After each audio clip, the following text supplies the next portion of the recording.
Hello friends and welcome to Gardening with Creekside. Today we have got a fun day ahead of us. We are going to be working on Hydrangea Hill behind me. We are going to be swapping around some relatively newly planted shrubs. We're going to be adding hydrangeas, gardenias, all sorts of fun things, and butterfly bushes. And then we are going to be planting hanging baskets. Yes, I'm going to share with you one of the best all-time tricks to getting instant color to your garden using hanging baskets. We're going to plant a couple of perennials. I've got my favorite lavender of all time. I have got a fantastic, beautiful perennial that is going to bring in some texture and movement to the garden while the butterflies will also adore it. And we are going to plant up the big, large, unique stone planter with some stunning annuals. Y'all, I'm telling you, it's going to be a jam-packed day. So let's get started. Let me show you, give you an overview of everything. And can we talk about all the things that are blooming? I love April in North Carolina. It is a fabulous time to be a gardener. So I know you're going to ask, so let's just hit this really quickly. Right here, this is that great traditional Amsonia. This is Amsonia hubrichtii. It is a fantastic, gorgeous, love it, perennial. So she is long-lived, so she is there. Then up here at the top, we have the lemon meringue baptisia. This is, again, favorite, y'all. Absolutely love it. And so she is doing quite well. And then we've got one of the new penstemons here that is blooming. I forget the exact name of that. I'll figure it out, let you know. And then Princess Anne. Yes, Princess Anne rose from David Austin Roses. Of course, I got this rose because my mama's name is Anne. So I have to have Princess Anne. And she is a standard again. Ordered that from David Austin. Has just begun to be blooming. Jerry was coming through today. He was like, oh my gosh, that rose. I'm like, yep. And then he smelled it and he fell in love even more. So Princess Anne is doing really, really well. So what we have up here is I've pretty much got everything in place. And so let's just kind of go over what we are going to be doing today. Of course, we revamped this whole entire garden at the end of the summer last year, going into fall.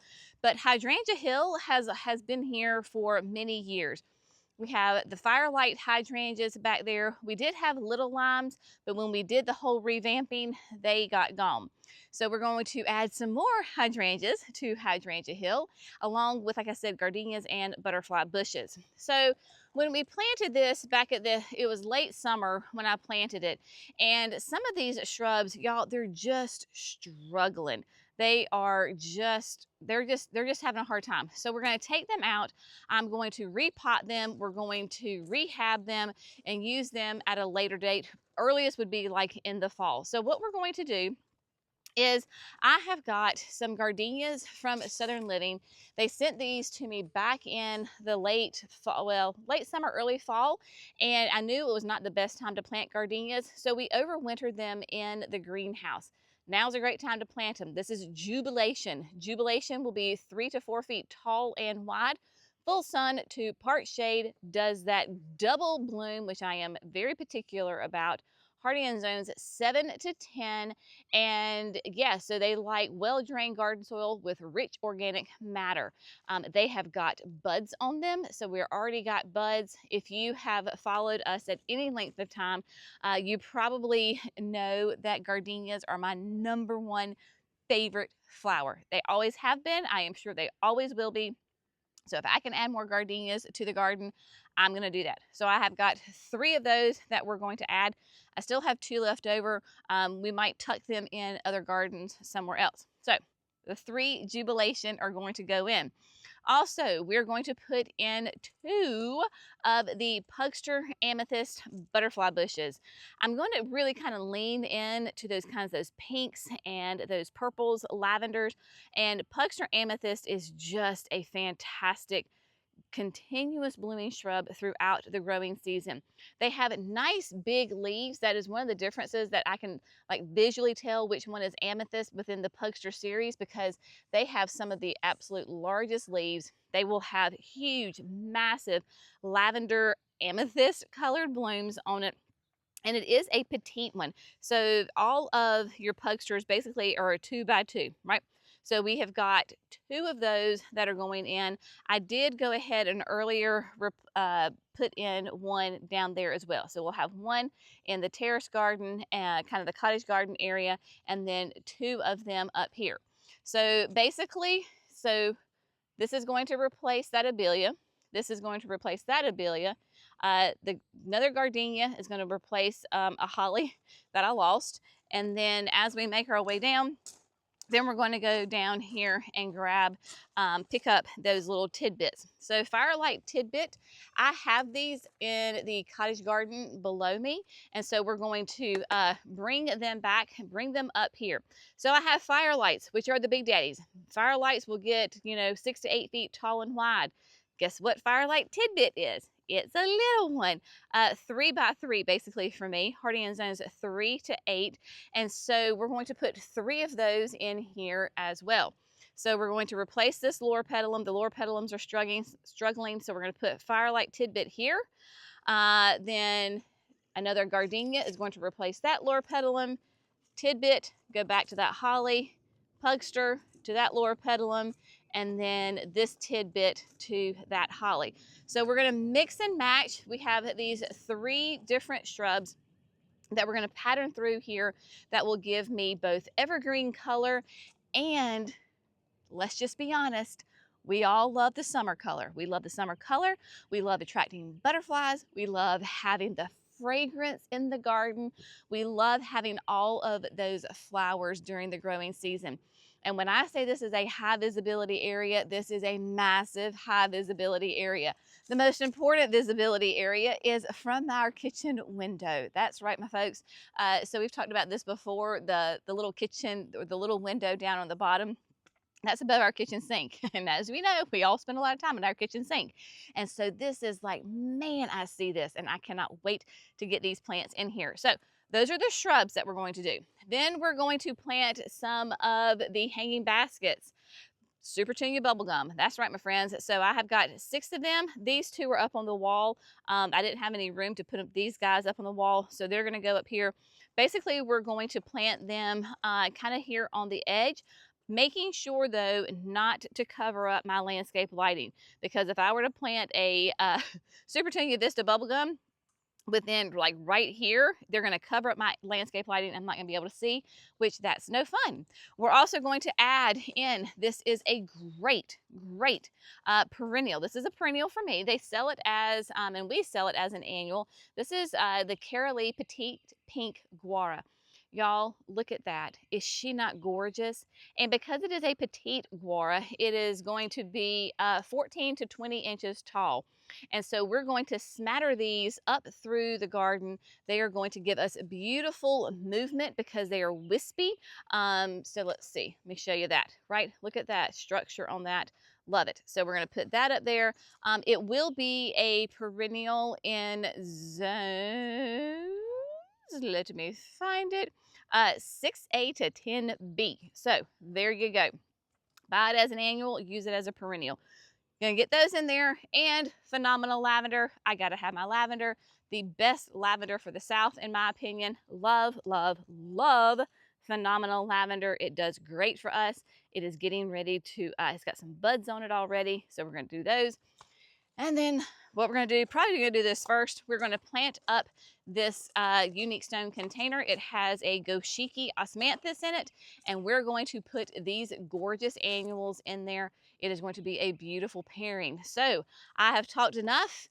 Let's stop talking and let's start working. I am going to do the container first, and then we're going to go from there. So let's get to it. All right, my friends. So we are going to plant up the unique stone planter first.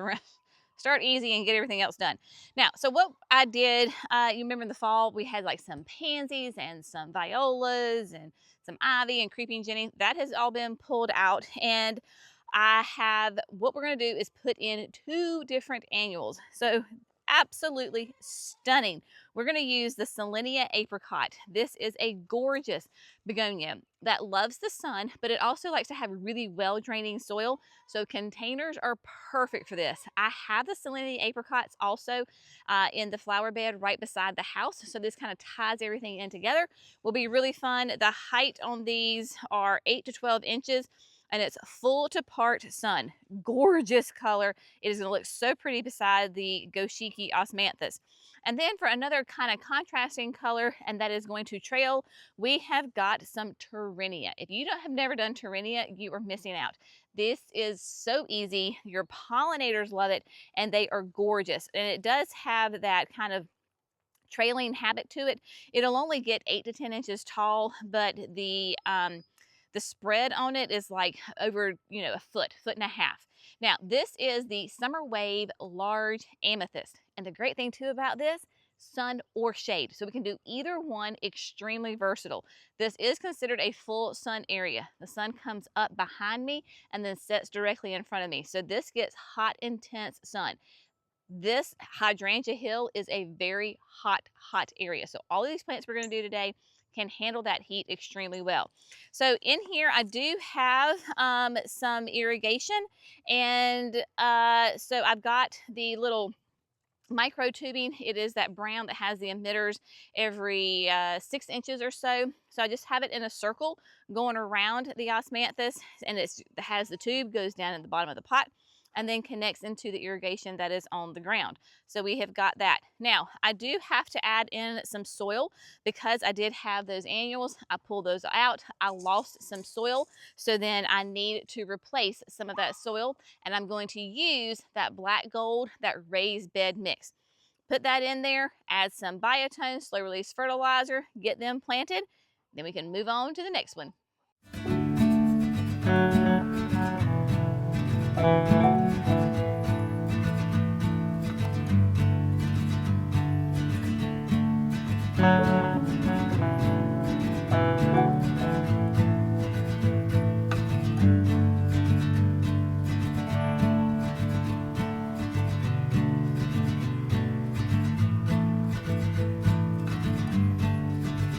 All right, my friends, so ta-da, it's done, right? Simple, classic, beautiful. It is going to fill in and be absolutely gorgeous. Those begonias are going to get nice and full and mounded.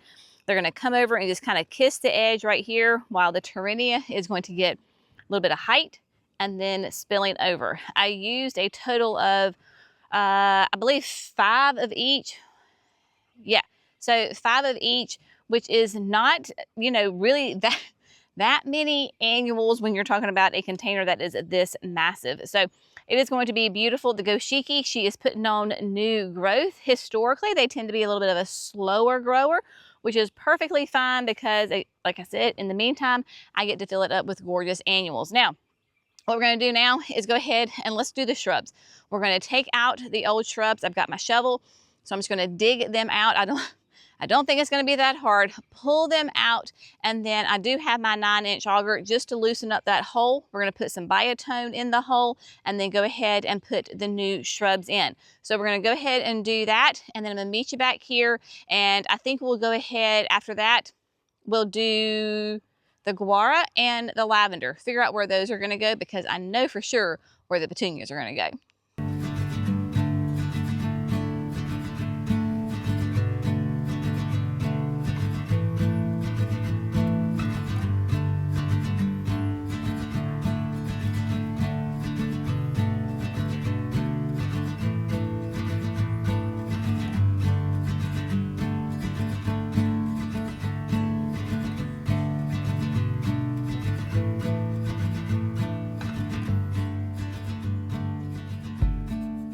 My friends, all of the shrubs have been planted, and then I have placed both the lavender and the guar. So let me show you kind of the overview of everything, and then I'm going to, we're going to move from there. Okay, so here we go, my friends.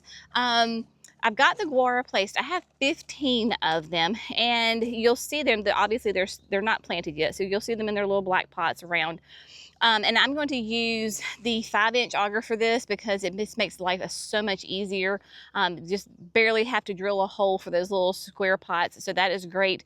Of course, still use the biotone. So the Carolee Petite Pink, like I said earlier, will be a perennial for me. So I tried to kind of scatter them throughout this bed.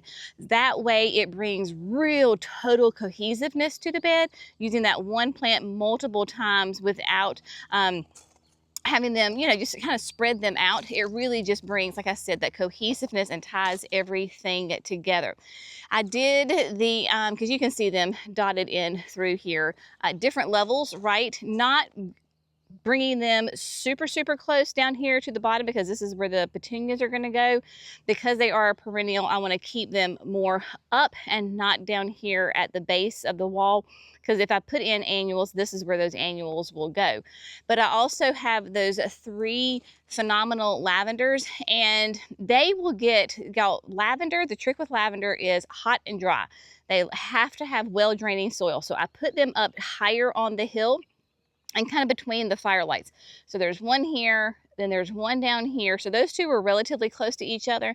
And then we skip a couple of spaces, and then the other one is over here, kind of behind that steady as she goes gardenia. And I was just, I went in for lunch and I was sitting at the kitchen table looking up. And so you may say, well, you know, the phenomenal might be smaller than, might get hidden by those shrubs, but because it's up on the hill, like already you can see those and they're standing out, and they are still kind of relatively small. So very excited about that. And then of course, when they bloom, those tall, nice, gorgeous lavender blooms, it is going to be phenomenal over here. So very excited about that. But yeah, so got those guaras placed throughout, and then they come on down all the way to the end right here.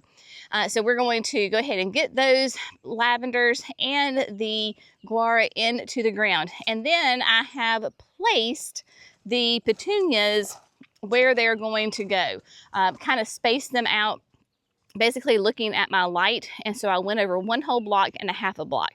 And so that should give me enough room. And so they are evenly spaced. I know that in some areas it may look like they're a little closer together than others, but trust me, once they start to fill in, it'll all work out just nicely. So I will teach you and show you exactly how to easily get your hanging basket out of the hanging basket and into the ground. Hopefully that made some sense. The heat's getting to me. It's supposed to be cloudy and rainy today. It is not cloudy. It is nice and warm. So I've got my sun hat, and yeah, we're just gonna knock this out and get this bed done for today.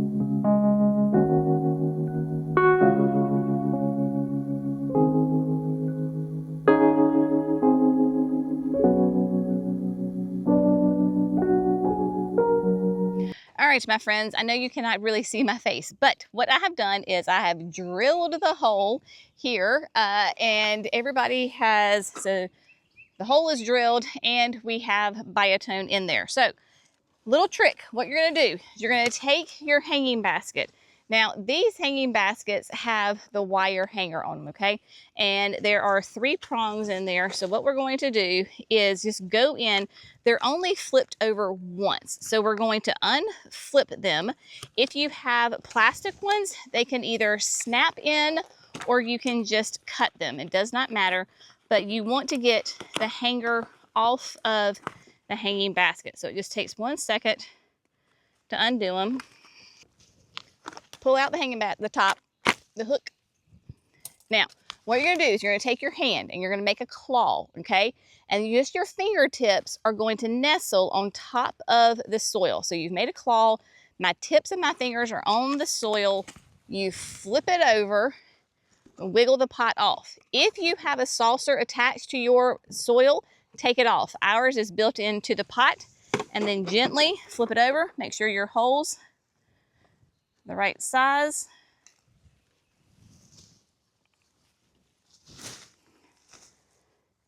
I need to flip it around because this has a better, there we go. And then at that point, just kind of come in here. I equate it to like a bride in her wedding gown, her big fluffy wedding gown.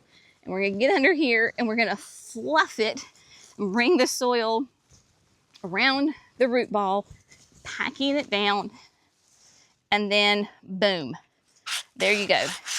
Get the dirt off the wall.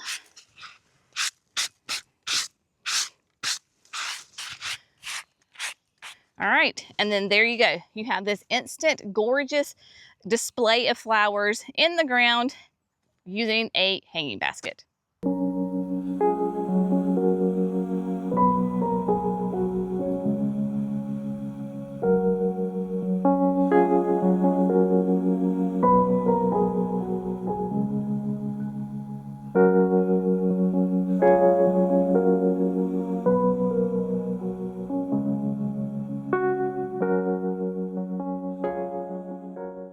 All right, my friends, today's project is complete, and if truth be told, I'm going to stand right here in the nice cool shade and we're going to talk about what the final product looks like right from here.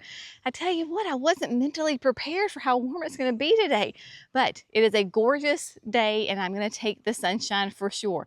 Now, the petunias, my gosh, they make an instant impact, do they not? I think some of them are a little shocked because they are hitting in that hot sun, but they will be just fine, I promise. I am going to come back through and give everybody a good drink of water. But yeah, it feels great to have this done. It has been kind of in the back of my mind thinking about getting this fixed in here, and so it makes me very happy that it is done. It is a little hard to like see the big picture of the flower bed because the anemones, their foliage is still here. They are definitely dying out. They're a cool season flower, and so as these temperatures rise up, they're going to die back. And so once those anemones do die back, then I will go ahead and come back in here and mulch and do that final top layer. But there's no point in doing that now until they really do die back and kind of quote go away for the summer season. And they are perennials for me, so they will return early next spring, or even what they did this fall is they started sprouting and I had some foliage throughout the winter with here. But everything is going to fill in just nice. You're going to have that evergreen with your gardenias. The butterfly bushes will be a semi-evergreen for me. And then of course those lavenders, man, they are going to love life. They are not on drip irrigation. They will get some water because there's a drip line with the firelight hydrangeas. So they will get enough water, but they're not going to get tons of water. Lavender, hot and dry, my friends, hot and dry, well draining soil. So feels good again to have all this done, and I can mark this one garden off the list of things to do, and it is complete. Like I said, get it started, get it watered in here, get everybody nice and happy. And boom, there you go. But everything is just coming together. The gardens are waking up, the perennials are waking up, and days are getting longer. It feels great. So if you can get out in your garden, get out in your garden. Don't be afraid, y'all. If something dies, it's okay. Like, things just happen. Maybe you planted it at the wrong time. Maybe you forgot to water it for a couple of weeks.